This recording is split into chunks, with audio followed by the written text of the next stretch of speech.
If you're anything like me, you're constantly reading something or seeing something that's inspiring you to create a new world for your game, or you're getting close to the end of your campaign and you're like, okay, what's next? I'm going to create something new, because we're crazy and we can't just have one world that is going to be our game world forever, because well, that would be too easy, wouldn't it? So I'm going to introduce you into one more thing that might inspire you to create a new world, and it's one of my favorite authors. I'm Tristan. This is Heroes and Homebrew. So back in the early 2000s, maybe late 90s, because I'm old, my friend introduced me to a writer named David Gemmell. He wrote a book called Legend about a axe wielding warrior.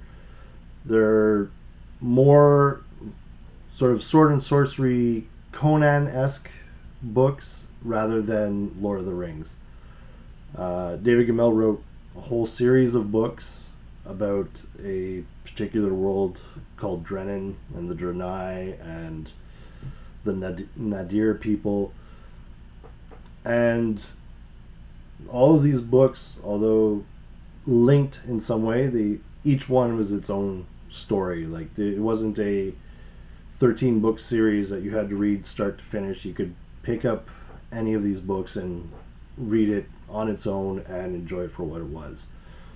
He also wrote a trilogy of books about the fall of Troy, which was very cool. Had a very cool take on that's the story of the Trojan War. But I'm focusing on the Drenai saga, or Drenai cycle.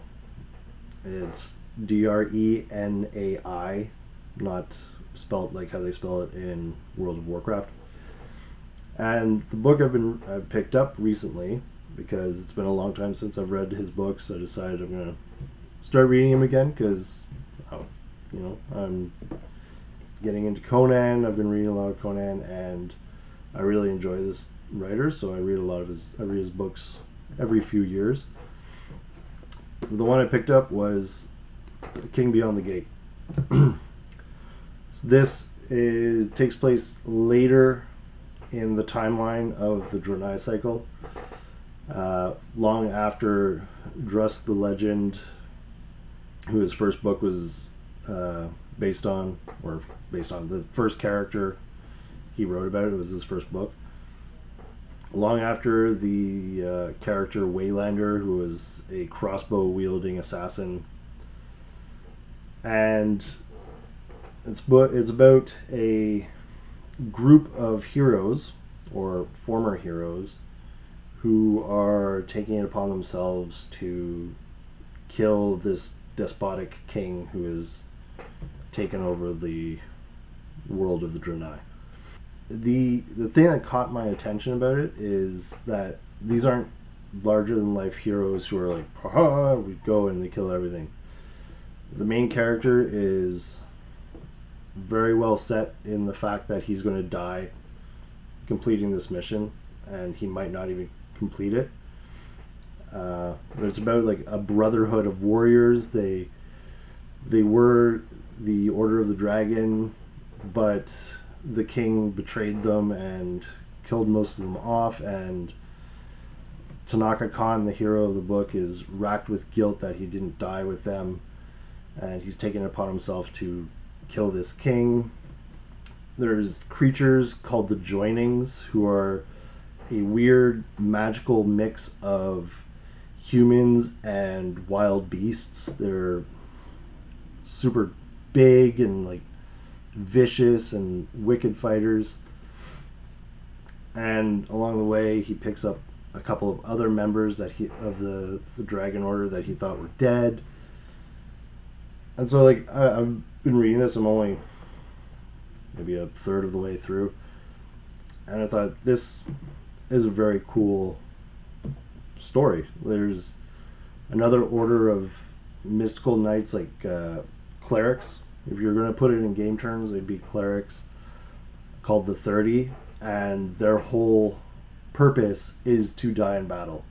They get together to take on a great cause with the intention that they're going to die. And they're led by another of the Order of the Dragon, who was the greatest fighter to ever live, and he could never find anyone who could defeat him. And so he laid down his sword and became a monk, only to be pulled back in by the 30 to sort of lead them, even though he doesn't have these powers that they have. So, if you've never heard of David Gemmell, like I said, it's very sword and sorcery. It's much more Conan than it is Lord of the Rings or I don't know, one of those other high fantasy books. If you're gonna put it in Dungeons and Dragons terms, like you would have to get rid of a lot of the races. There's only humans in this. There's no dwarves or elves or anything like that. There's very few monsters. The actual monsters are the humans themselves and the horrible things that people do. They are very violent books. I guess you could, in a way, you could call them maybe grimdark, but I don't think they're as bleak of that as that. There's a theme of hope and heroism that runs through them. It's not just dark to be dark. The series itself, the Drenai Tales, it jumps around a lot. Like it takes place over the course of like 1,000 years. Like in this book they mention like a statue of Druss the Legend from hundreds of years ago. This is the kind of feel I've been going for with my games lately. Is this like the heroes are heroes and they have their own sort of motivations to do things, and they're not always benevolent. Like the Tanaka Khan, the main character of this book,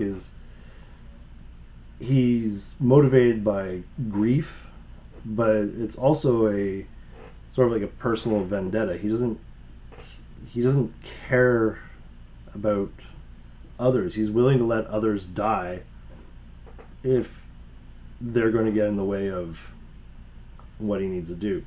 For instance, there's a scene in this book where they come across a village that's being burned and everyone's being killed in it by the soldiers of Seska, who's this despotic king.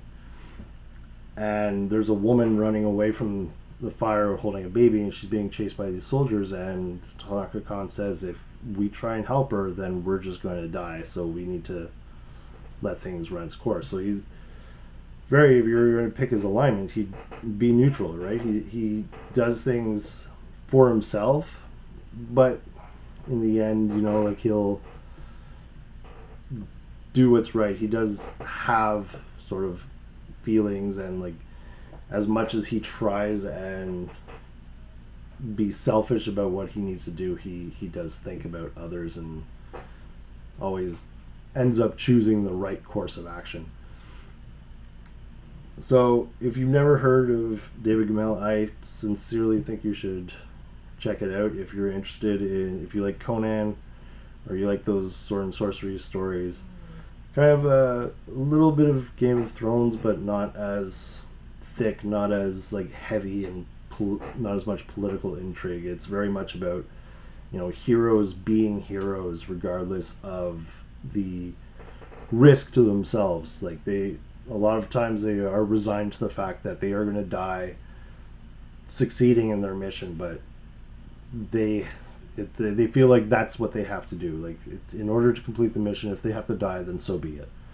But as I was reading it, it felt like a D&D story. It was like, it started with one guy who's like, I'm on my way to do this, and he meets an old man with a girl who, the old man ends up dying, and makes him promise to take her, makes Tanaka Khan promise to take this girl to the city, and he says, okay, I promise I'll do it, but only if you tell me how to kill Seska, etc., etc.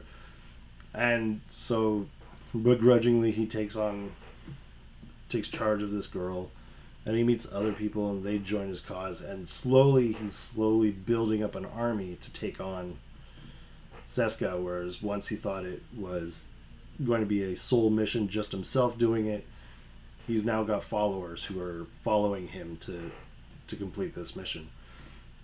So if you think about it in old school terms, like you're gaining followers and people who will fight for you, and like although the people in this book aren't going to fight for him because they expect to be paid, it's because they are drawn to him as a leader, etc.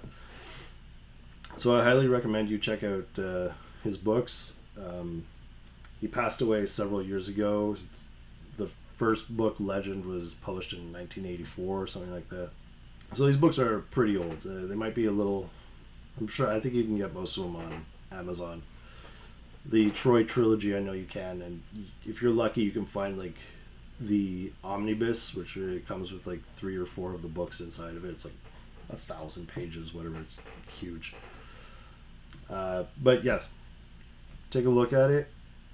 You know, everyone talks about the Appendix N in Dungeons Master's Guide, and this book was published after the original Dungeon Master's Guide came out, but I firmly believe that this writer and this series of books deserves a place in that Appendix N. It's definitely in my personal Appendix N.